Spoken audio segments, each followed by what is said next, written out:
Господине Зојран Јанкулов, јас ви благодарам што ја прифативте мојата покана да разговараме за состојбата со лозарството. Вие сте еден искусен земјоделец, 20 на години се занимавате со оваа професија. Прво, еве да ни се представите што одгледувате, како одгледувате и така натака, се она што е поврзано што вие што го правите со лозарството. Така, јас сум Јанкулов Зоран, иначе сум производител на грозје. Имам површини некои 8 хектара семејно земјоделско стопанство. Меѓутоа, паралелно работам и Република Италија сезонски, исто ангажиран сум за сезонски тимови на работници. Значи, мојата екзистенција е во главном од Република Италија. Она што сакам да кажам, имам преку 20 години искуство во рурални средини, во кооперативи и имам завршено некои сертификати и имам некои дипломи за курсеви за заштита при извршување на земјоделски работи на работниците. Имам курсеви за заштита на работниците при извршување на земјоделска дејност. Кажете ми, кои се најголемите проблеми, доколку ги има, ако нема ќе кажете вие, кои што се соочуваат сега лозарите? Па вака, кои се најголемите проблеми? Прво да кажам општо во државата, пред да дадеме до лозарите, најголем проблем во државата е што нема свој агрохран систем. Тоа е најголем проблем. Проблем се институциите. Значи, а најголема елементарна непогода за мене е немањето идеја да се решат проблемите во земјоделието, односно да се реши било кој земјоделски финален производ. Вие зборувате генерално сега за целото земјоделство. Да, општо. Сега она што би сакал, тука не се одминатени лозарите. Значи, за лозарите конкретно да ви кажам кои се проблемите. Минатата година, 25-та година, беше исто како и претходните години. Симптоматично е секоја година да има проблем со оттипот, е необрано, така да неколку милиони килограми од сортата вранец останаа необрани. Она што друго, симптоматично е и цента секоја никакви промени. Сега, што се направи, значи, сега во последните неколку години има парадокс место да се бере вранецот, има побрзо зрее, најна спремна на верба смедаревката. Со ова, значи, вранецот калира и кога се обере после смедаревката, не е забрање, меѓутоа во време кога требаше исто да се бере вранецот, пунктовите и винарските визби беа затворени, не го откупуваа вранецот, немаше кој да го земе. Во такво едно време не се најде решение. Значи, остана по нивите има останато сигурно неколку милиони вранец необрано, а повеќето е искалирано. Во такво време државата најде решение и министерството. Само слушнаме по медиумите дека има 13 денара помош од интервентниот фонд на винарите. Меѓутоа по кој основ и по која пресметка од бендот и на кои се тие винари, не знаеме. Место држава да направеше интервентен откуп, да не беше решение да го складира тоа и да ги отворат пазарите, они само му дадоа пари на винарите, не знам по која основа, а грозите не остана по нивите и не се знаеме кои се тие винари што имаат таков откуп и зошто земаат пари. Друга работа, што сакам да кажам, е околу цента за грозјето. Вака 2 години чекаме. Пред да ми кажете, се извинувам, пред да ми кажете за цената, сакам ова зборувавте вие за грузјето кој што е наменето за производство на вино. Што е со трпезното? Каква е состојбата со трпезното грозје? Вака прв пат ова година 25-та исто и со трапезното грозје се случија истите проблеми, така да цента на грозјето и на трапезното падна. Меѓутоа овде имаме проблем. Производителите на трапезно грозје има проблем повеќе со наводнувањето. Значи, не функционираат каналите. Системите се уште преку 60-70 години стари. Има стари десни цевки. Нема оптимално искористување на водата од каналите. Затворени системи. Меѓутоа, тоа јавно предпријатие е само да се менјат директори од двете партии, од СДС и од ВМРО. Меѓутоа, нема никаков да се направи оптимално искористување на таа вода, да се пуште по појки да може луѓето да употребуваат. Таа вода му е најмногу потребна на овие што се производители на трапезно грозје. Нали, таа вода му треба дури и многу порано за разлика од винската сорта на грозје. Вода има за наводнување? Не, последните мислам нема. Тоа што се снаоѓаме може да се деси да има ден-два вода, поготово и од пумпите што се, па да нема 5 дена или недела. Значи проблем. А кога последен пат се чистени каналите? Така, во тој дел да ви кажам дека сме доста справени. После чистењето има стварно чистење на каналите, меѓутоа кога ги чистија каналите, сите цевки запушија водоводни, мислам да кажеме, отпушти беа со мислам запушени, како да кажеме. Така, со ѓубре, со ѓубре, да, значи подобро да не го чистеа каналот, че имаше поголем ефект него ли што го чистеа каналот. Значи и чаре, кој е чаре цистерни?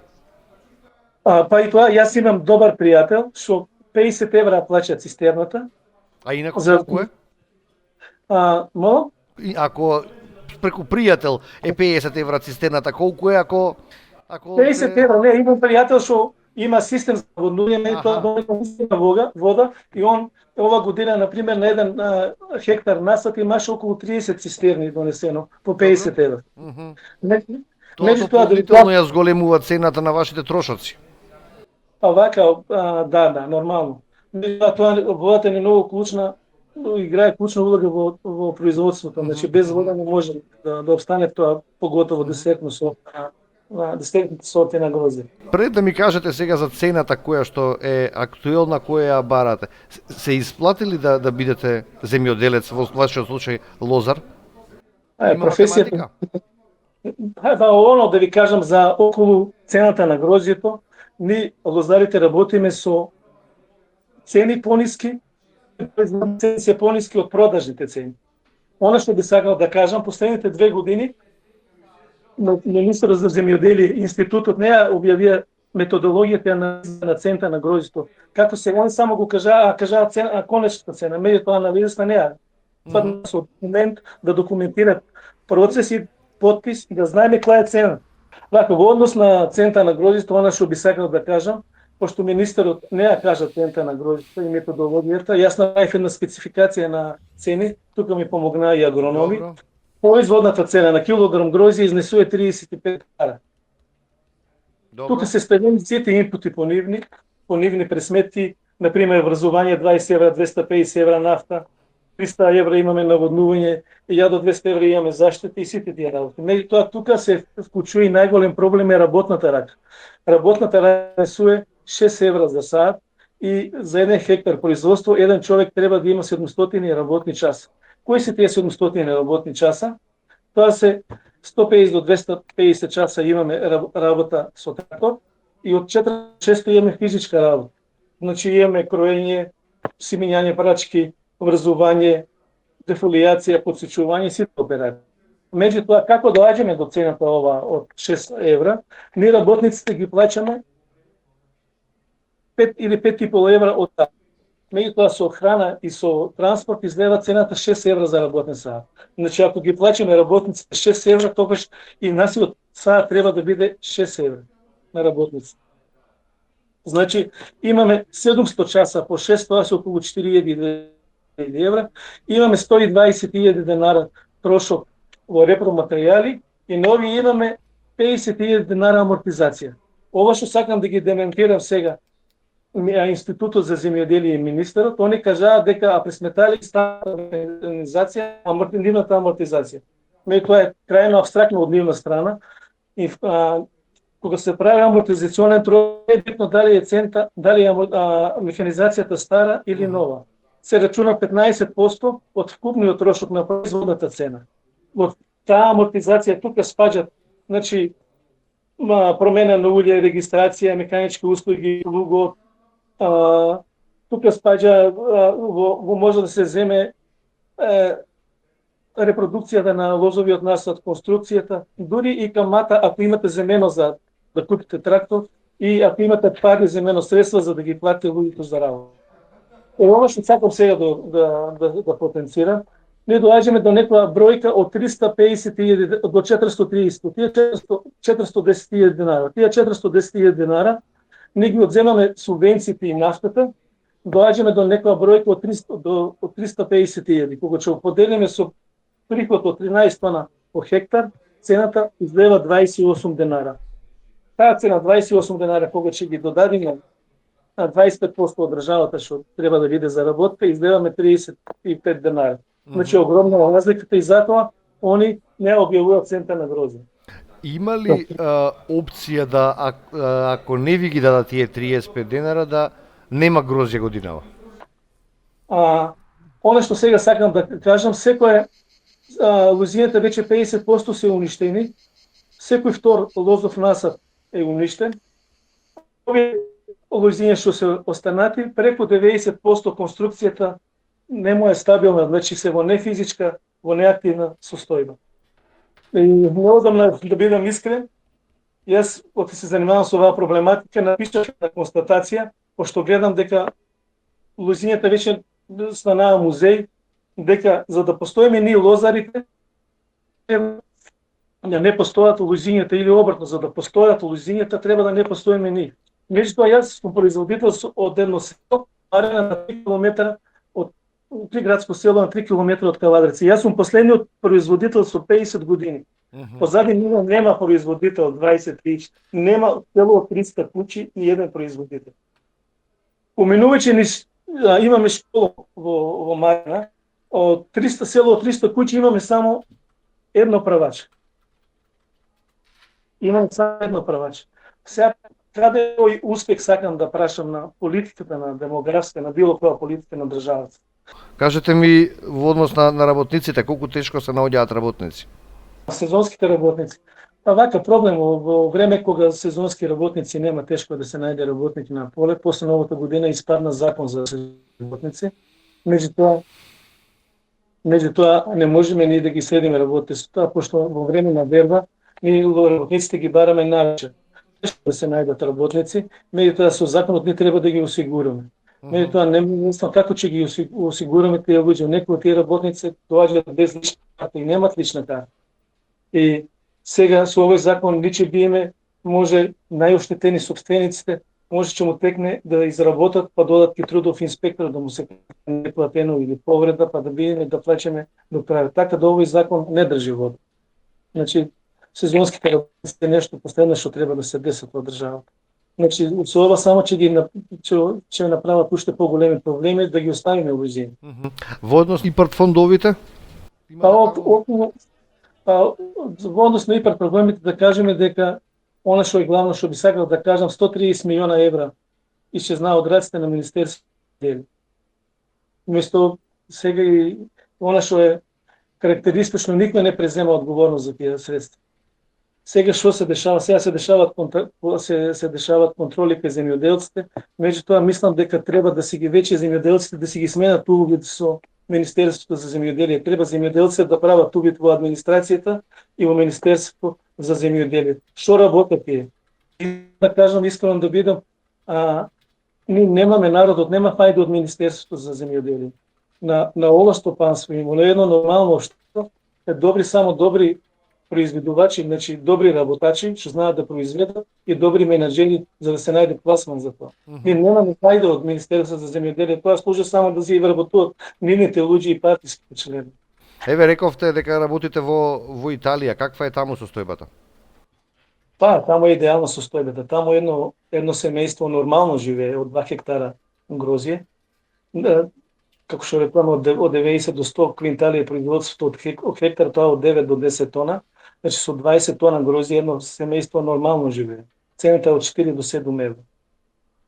За разлика од кај нас. Кај нас не се знае што е бруто, што е нето. Кај нас производната цена, мислам, ние работиме под производната цена. И не можеме да останеме на пазарот. Пласманот е обезбеден? Да, пласманот имат кооперативен однос. Во практика кооперативите се сите ние да произведуваме индивидуално, да тоа што можеме да го продаеме индивидуално, но и тоа се треба да имаме место кај што ќе го однесеме колективно тоа што не можеме да најдеме пласман, да продаваме групно. А во Македонија се почесто се отвараат мали семејни винарии. Исплатливо ли е тоа? Не, семејни винарии се само алиби на претходната власт и на оваа власт да сега мислам околу празниците за грозјето за Свети Трифон се алиби дека сме многу успешни. Во состојба кога не постојат лозари, семејните винари нормално, значи процесот на винификација иде од лозар, грозје, не иде обратно од вино на лозари и така. така да имаше Оломанската година, пред 2 години имаше во Белград, беа присутни, да речеме, околу 100 винари. Тие 100 винари што беа присутни таму, имаа шишиња вино продадено само 200. Тоа е само алиби да се фралиме пред меѓународната јавност дека сме успешни во овој сектор. Мој предлог и она што би сакал да кажам е, за да тргнат работите, значи секој еден што има 1 декар возија да може да произведе 800 литра вино и секој еден што сака да работи да се потекне. А она што сакам да кажам за дестилеријата, требаше да има градска винарија или градска дестилерија. Тоа практично би било да има градска дестилерија, така што дестилеријата има помалце трошок за одржавање. Неодамно имаме посета, неодамно имаме посета амбасада, да имаме свој национален бренд во таа дестилерија, че можеме да го продадеме. Меѓутоа тоа не се деси. На претходните избори беше ветувано од локалната самоуправа дека ќе има таква работа, меѓутоа после завршувањето на изборите тоа ветување не се одржа. Сега, локалната самоуправа со кои проблеми се решава? Локалната се отргна од овој проблем, се слушам градот е елитна населба и се гради органски пазар.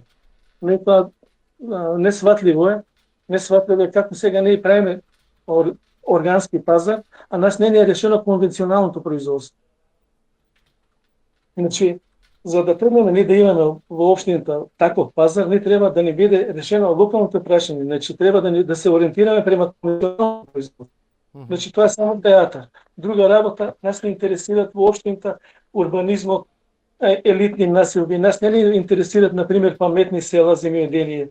Значи, на тие паметни села да бидат, да допринесат, да му се дадат задачи земјоделски или стока, или да се... Она што би сакал да го кажам, локалната самоуправа повеќе интересираат хидроцентралите, фотоволтаиците, такви работи. Не ги интересира економската моќ на граѓаните. Како до поевтини земјоделски производи? Да не биде само грозјето. Има ли земјоделецот план како може да се произведе и да се земјоделието да порасне и во производство и со достапни цени за граѓаните? Ова е многу добро прашање и ова сакам да одговорам. Значи, најголем проблем сега моментално во државата е инфлацијата, овие 2 години. Имаме многу висока инфлација, цените на храната се многу високи. Меѓутоа, овој проблем е постар и ќе ви кажам за единиот начин за да се реши инфлацијата во оваа држава е само домашното производство. Значи, додека не фанеме ние домашно производство во раката, сето не е џабе. Меѓутоа, ние сме научени сега преку 90% од храната ја увезуваме. Даваме им по милиарди евро. И често пати се запрашувам која е оваа држава Македонија толку јака, од какви има за да плаќа за увоз на храна од Германија. Значи, да деме нормална држава, ова што би сакал да кажам, да деме нормална држава, државата ќе инвестираше во земјоделие. И по она што го видов од конфликтот меѓу бизнис заедница, меѓу комората и влада, кога настанаа проблемите да ги собреа сите земјоделци, сите мали локални трговци, сите собственици на хипермаркети, сите дистрибутери, да ги собереа. Че беше друг проблемот и да му се дадеш една мара да бидат по продавниците. Меѓутоа, и да му се даде потик на земјоделците. Ако ги дадеа парите на земјоделците, да ги дадеа, ние во продавниците че имаме поевтини земјоделски работи, че имаме, мислам, градинарски работи, че имаме млеко по 50 евра, че имаме сидење за 300 денара и така. Меѓутоа, средствата, земјоделците не може да допрат до такви средства. Она што другото, ако парите се инвестираа во, би бил конкретен, земјоделието, таа потрошувачка кошничка, не може да намалуваме од 5 члена на семејство на 4, на 3, на 2, и може да зголемуваме цента, тука че си беше нормално. И цените на производите, барем по нашите продавници, ќе беа поевтини, и парите тука ќе не беа во држава. Меѓутоа, државата нема слух за да ги помогне земјоделците. Државата ги интересира администрацијата и пензионерите и наредните избори. Ќе не инвестира.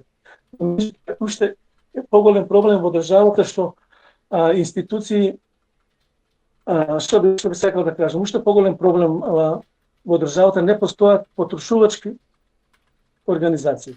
Тоа е потрошувачка организација или тело за шок цени, цените на продавниците знаат да растат по неколку пати на ден.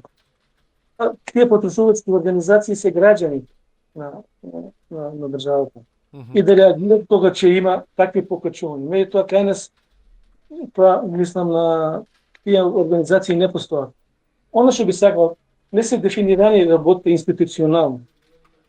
За да тргне едно општество, јас како искуство го имам. Например, ни сега према треба да се дефинираат земјоделците. Кога се дефинираат земјоделците, треба да се направат здруженија. Кога се направат здруженија, треба да се направат задруги, па да се направат производствени капацитети. На крајот се потребувачки организации, таа тело за шок цени, рурални средини и така се идеологијата и сите работи. Меѓутоа, ние не сме ни на почетокот, ни конкретно во, например, во општината Вадарци не знаеме ни колку гроздје се произведува, ни колку млеко, ни колку пченица. Мислам, општината не се занимава со такви работи. Така, господине Јанкулов, отворивте многу теми, кажавте многу проблеми. Наша обврска како новинари е да проведиме, да прашаме онаму каде што треба, па доколку добиеме информации во следниот период ќе ви известиме и ќе алармираме за ова во јавноста.